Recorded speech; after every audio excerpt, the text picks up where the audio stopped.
Next thing to talk about is our modules.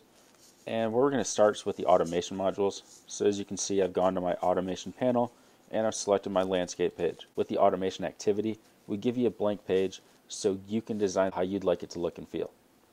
Under our More tab is where we're going to find our modules, and I can look at the automation and find the Lutron Radio RA2. Now we have this set up on display for you to test it out so you can see how the dimmer switches work. So we'll find our RA2. I'm going to bring in one switch and I can just drag it over to the screen. I'm going to bring in a horizontal dimmer, and I'm going to bring in my thermostat. Now once I drag them in, there's one other thing I have to do. When I click on my thermostat, I refer to the properties window and you'll see that we have a field for the integration ID.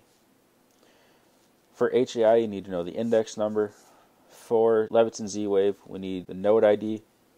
For the RA2, for the Smart Bridge, for the Homeworks QS, we need the integration ID. For the Philips Hue, we need the light ID. For the ISY, we need the address number. For Vera, we need the device ID. And for ESI, we need the RQ address. So we'll type in the integration ID. For my thermostat, it's 6. Now I have the ability to change the scale from Fahrenheit to Celsius. I can hide the background. When I hide the background on the thermostat, it makes it look like buttons are floating. Now we have the screen to show the temperature. We also have the arrow keys. We can change mode and we can see some different options there. When you hide all that, it all looks like it's disassociative. So I recommend keeping the background for your thermostats, but in the same regard, you can hide the background on your switches and dimmers. It gives it a much cleaner look. And you can overlay this onto your background if you have a custom background for the automation layout. So we're going to use 10 as my dimmer, and we'll do 11 as our switch.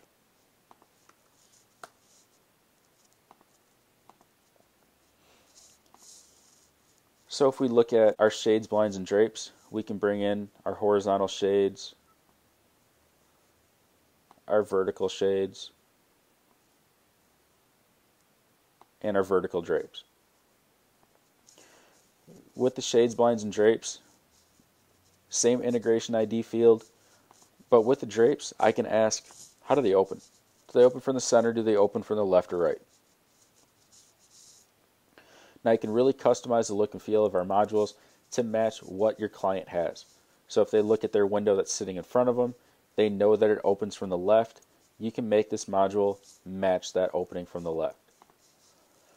With our shades, we can hide the background, type in our integration ID. You can also add a title. So we'll say this is the left window.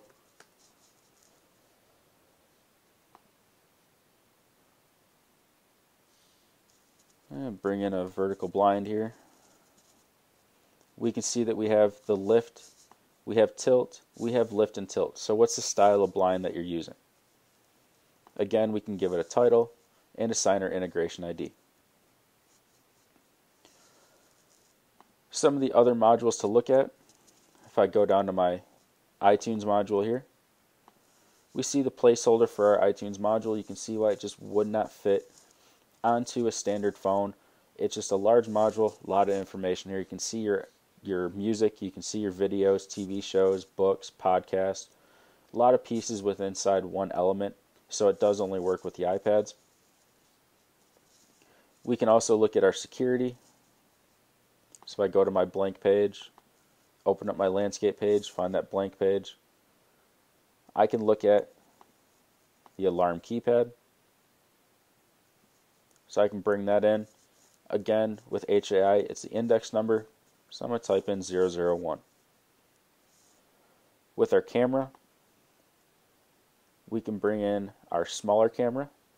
When we drag in our camera, you can put it anywhere on your screen, and we can resize it. We can default have the pan, tilt, and zoom on or off. It's up to you how you'd like to set it. But let's say you're doing multiple cameras. Now, if I bring in a second camera, right now it's going to use the same device. So what we want to do is we want to have two different devices so we can have two different gateways when we set up the app.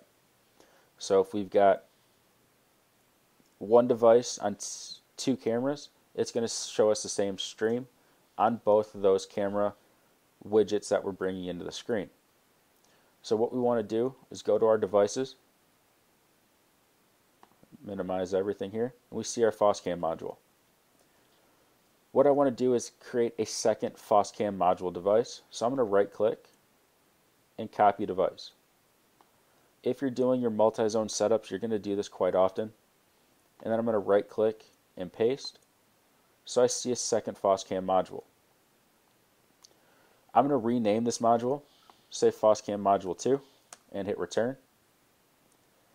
The last thing I need to do is add in this FOSCAM module 2 to my second camera. So now this is going to give us different devices for each of these cameras. That way I can actually see two different streams on one FOSCAM module.